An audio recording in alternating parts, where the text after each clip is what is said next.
நெல்லி மரம் வாசலில் வைக்கலாமா? சின்ன நெல்லிக்காய் மரத்தை வீட்டில் வளர்த்தால் சொத்து சேருமாமே.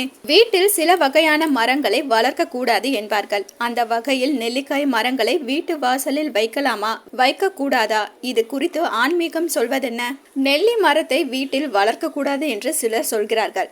ஒரே ஒரு மரத்தை மட்டும் எடுத்துக்கொண்டு போய் உங்கள் வீட்டில் நட்டு வைத்தால் மரத்தில் காய்கள் காய்க்காது. இந்த மரத்துடன் சேர்த்து இன்னொரு மரமும் நட்டு வைக்கும் போதுதான் அதில் காய்கள் காய்க்க ஆரம்பிக்கும்.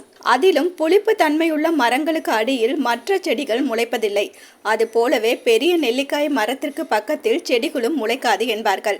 குறிப்பாக புளிய மரம், பெரிய நெல்லிக்காய் மரம் போன்றவை அமிலத்தன்மை கொண்டுள்ளதால் தேனீக்களும் வண்டுகளும் கூட இந்த மரங்களில் வந்து அமர்வதில்லையாம். இதனால் எளிதாக மகரந்த சேர்க்கையும் நடைபெறுவதில்லை.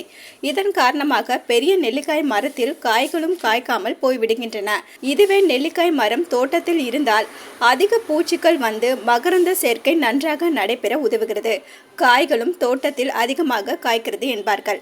எனினும் நெல்லிக்காய் மரங்கள் லட்சுமி கடாட்சம் நிறைந்தவையாக கருதப்படுகிறது. அதனால் சிறிய செடியாக வாங்கி வைத்து வீட்டில் நெல்லிக்காய் மரம் வளர்க்கலாம். இந்த மரம் வளர வளர வீட்டின் செல்வமும் வளரும் என்பது நம்பிக்கையாகும். அது மட்டுமல்ல, நெல்லிக்காய் மரத்தை வளர்த்து வருவதால் வீட்டில் உள்ள துர்சக்திகளும் கண் திருஷ்டிகளும் விலகும். எதிர்மறை ஆற்றல் வீட்டிலிருந்து வெளியேறும். பணம், சொத்துக்கள் வந்து சேரும். பதவி உயர்வு போன்றவை கிடைத்து சமூக அந்தஸ்து கிடைக்கும். நெல்லி மரத்தை வைக்க முடியாதவர்கள் நெல்லிக்காய் சாறு குடிக்கலாம். நிதி நெருக்கடிகள் இதனால் மெல்ல மெல்ல தீரும். தொழிலில் தடங்கள் இருந்தாலும் அவை விலகிவிடுமாம். அது மட்டுமல்ல, திருமகளான லட்சுமி தேவியின் வடிவமான நெல்லி மரம் உடல் ஆரோக்கியத்திற்கும் மிகவும் நல்லது. அலோ சிட்டி டிவியை லைக் பண்ணுங்க, ஷேர் பண்ணுங்க, மறக்காம சப்ஸ்கிரைப் பண்ணுங்க.